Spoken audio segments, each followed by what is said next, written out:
Wali Kota Banda Aceh Eliza Saduddin Jamal meminta warga Kota Banda Aceh tidak merayakan malam tahun baru.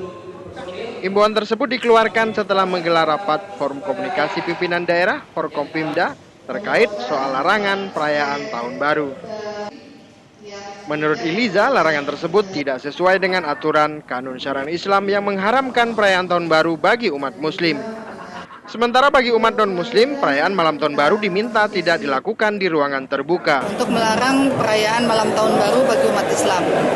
Dan bagi untuk non-muslim, itu boleh melaksanakan perayaan tetapi di tempat yang tertutup, tidak boleh di tempat yang terbuka, dan tidak boleh dengan musik yang hingga-hingga.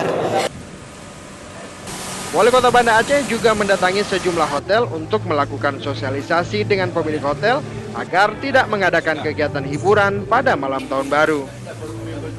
Dalam seruan larangan perayaan malam tahun baru, warga juga diminta untuk tidak melakukan pesta yang bersifat hura-hura seperti pesta kembang api, trompet, maupun kegiatan hiburan lainnya.